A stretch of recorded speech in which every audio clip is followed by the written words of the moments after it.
Hey guys, the Plupper here, and in today's video, I'm going to be giving my review on Xenoblade Chronicles 2's DLC, Torna, the Golden Country. So, I've not been at this DLC until recently, just because I honestly didn't really like the base game of Xenoblade Chronicles 2, but Xenoblade Chronicles 1 was a masterpiece. And I thought, since Xenoblade Chronicles 3 is almost out, might as well see the last bit of story that I need to. And since Torna is still fresh in my memory, I might as well make a video about it. So let's get into my review. On to the characters. And the first character we have up is Laura. And she's pretty much the main character of the DLC. And I do like her as a character, but to me, she kind of feels like just the basic, nice character, like nice main character. Which, it doesn't mean I don't hate her or anything, but it's just, I don't know. And honestly, I like her relationship with her blades, and how since she was too poor to buy a sword, she has to trade her blade with Jin just to keep fighting, and that's how she made up her fighting combat. I thought that was pretty cool. And then next, for Adam, I like how he's just Rex, but if he was done correctly. He has the same weird smile the entire game, but I don't know, it actually just looks better, because his character design is actually just better in general. And also his voice actor is actually pretty good too. So it's literally just Rex, but if it was actually good. And I like the whole character trait of him being a prince, but he doesn't want to be, so he just keeps trying to tell everyone to act normally around him. So I do think it's good how he just acts like a normal person rather than just being a nobility. And I like how for Hugo, even though this is taking place 500 years before the main game, he looks exactly the same how his descendant looks 500 years later, which I think is funny. This doesn't change at all. But then you have Morag, which sure she's a girl, but she still looks just completely different. And now for Jin, I find it funny how his character in the DLC is pretty much opposite to how he is in Xenoblade Chronicles 2, because he's the villain of the game in Xenoblade Chronicles 2, and how he just he's always evil, just killing people, you know. While inside of this game, you his character trait is he just doesn't like fighting. So it's just completely opposite from how it is in Xenoblade Chronicles 2, which I find to be pretty funny. I like how inside of this game, for Mithra, she actually has character development, even though it's just a short little game. The start of it, she just doesn't care about anything. She's just kind of there to fight. But now, at the end, she actually starts caring for people. She actually starts helping out, and actually is just caring for people more, which I find way better. And for the kids, I do like how even though they're not really part of the story too much, I do like how they're kind of there for just the goofy cutscenes, for the little funny shenanigans. Even though they're not really bad characters, it's just, of course, they're not really important to the story, they're just kids. But still, they're pretty good. And now for the story of the Torna DLC, and honestly, I think I enjoyed it more than the base game. Even though this is only around a 17-20 hour story, well, I think it took me 70 hours to beat the original game. And I think the whole reason for this is just because I was more shocked and surprised about certain things happening rather than Xenoblade Chronicles 2, where I was just kind of expecting mostly everything that happened, besides it gets Vandam dying. I mean, he had a lot of death flags, but still. What was the big twist of Xenoblade Chronicles 2? It was what? A Malthus being evil? Let's be real. The first second you see this guy, you can just tell that he's evil. When he says that he's Malos' driver, come on. Guess who's the main antagonist of this game? Malos.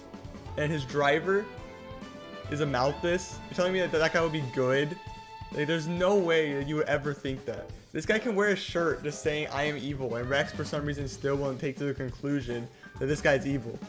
He sent so much flags of him being evil, it's just dumb twist when you finally figure out that he turns into that giant monster thing. He's oh, I'm evil.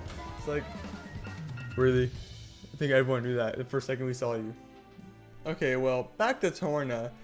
I just want to talk about the arc with that one guy who originally steals Jin, and Jin cuts his arm off. I think this whole arc is stupid, where he tries to get revenge the entire game, just doing these different scenarios. And this guy just poses no threat to the main cast, that it's just there's no point in this even being here of how bad this guy is. Even the final time you fight him, where he turns into the humongous monster, he just has no chance of fighting these two people. And it's just there's no point adding this here. This guy will never win.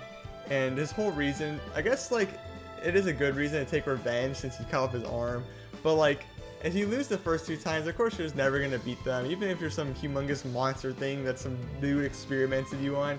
Like, I don't know, this guy's just stupid.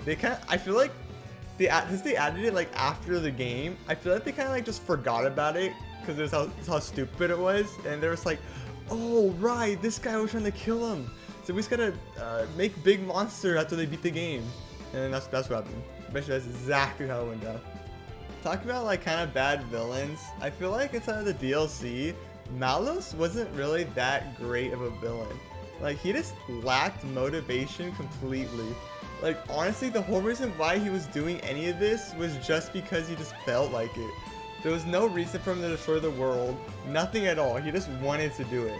And honestly, to me, like, a villain, that's all he wants to do is just, I don't know, it's not really that great of a villain if they don't actually have a good reason to do anything.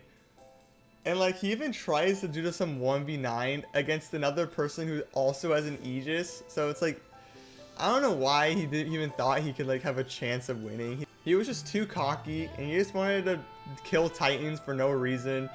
I don't get it. I don't know why they made him like this, but like, he really has no reason to do anything. He was just destroying random places for no reason. And honestly, I don't know. I hate villains like that, like I said. And now to one of the sad things in the game is when you finally get to the place where you think that her mother is, after like searching for like half the game, and you realize that the place is already destroyed by Malos and her mother was dead, and you see through the graveyard. And the whole scene where like you find the pendant, and it was just all sad. It was just, oh my god, this character just doesn't feel anything great, the entire story mainly. Just go through so much, the bad thing after bad thing. Like this DLC is honestly just a depression DLC, to be honest with you. And then on like the final scene, when you see Mithra versus Malos, and like you start seeing Mithra just start destroying everything. It was actually good just seeing like Adam scream like Mithra. It was just way better than any of Rex's voice acting of any of his screams. Even though Adam didn't really scream too loud or anything, it was still way better than any of Rex's screams like throughout the entire game. And man, Adam's just way better than Rex. Way better driver. And then for Rex, I was never actually able to like cry or anything throughout the game, because Rex always just kind of like ruined the cutscenes. But like when Hugo died at the end of this game, where you see like all these characters be super sad, man, there was definitely tears coming down my eye. That was terrible. Because like every character is just so good, all the voice actors are great, and every character design actually looks good, so there was no like goofy character to look at. Man, it was sad when that happened. But freaking Rex ruins everything in the original game.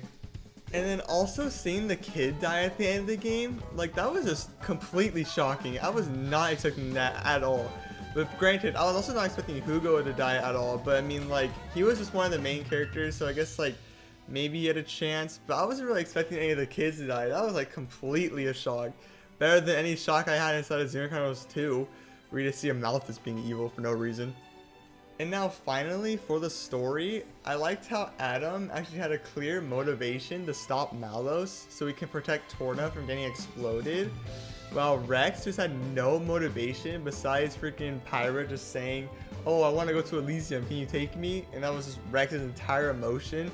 And this shows the scene where Rex gives up immediately after losing Pyra and Mithra. He just doesn't even care to try to save him. He just gives up because he was only doing this because he was having fun being the most strongest person in the world or whatever. Rex is a terrible character. But, okay, that's not paying Rex for now. Let's go into the combat of the game. So, for the combat, I honestly really like this even more than Xenoblade Chronicles 2 also, just because of all the extra little things they added to the game. Like, I love how you're able to play as the Blade, so you get like 6 party members at once, and that's honestly just really makes the game more fun and involving. And also especially how the enemies actually die when you're hitting them, rather than Xenoblade Chronicles 2, where you could be fighting for like 15 hours and the enemy will just never die. I like how they changed how to break, topple, and launch and spike. How if you're playing Laura, you can break the enemy, and then when you switch to Jin, it then topples the enemy. I like that a lot, how you just, instead of just using 2 different moves, you have to actually like switch to the blade to complete the blade combo. Also with Adam, if Laura did the break and topple, you could then launch the character, and then when you switch to Mithra, it then spikes. I just think it's really satisfying to see the Mithra does like that flip out and just spikes the character, spikes the enemy. I think that's great.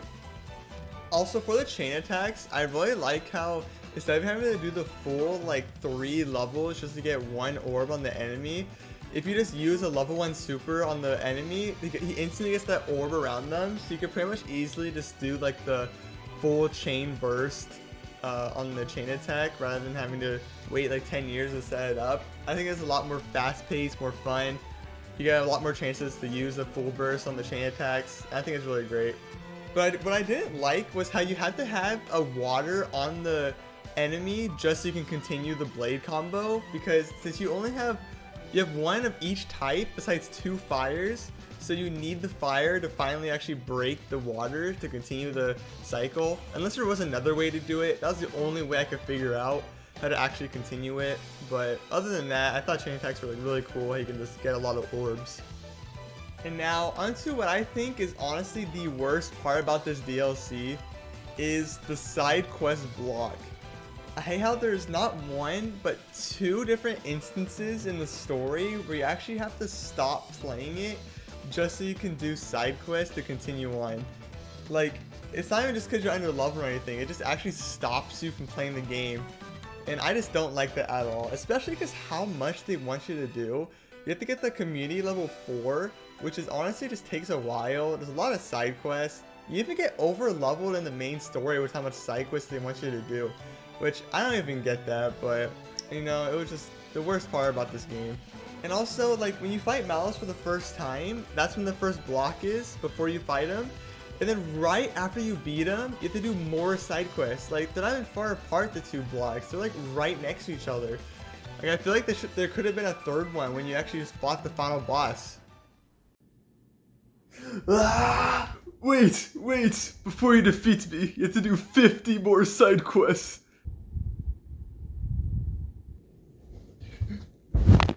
Thank you guys so much for watching this video. If you like this content, make sure to subscribe to see more. I most likely won't be doing reviews anymore because honestly, I'm not really great at them, and yeah, that's mainly the reason why. It's just hard for me to think of stuff to say. And make sure to like the video if you did enjoy it, and leave a comment down below of what your thoughts are on some things, or if you disagree with some things. I don't know, you most likely do. It's just my opinions on this, and I'd love to see what you guys think. So yeah, bye.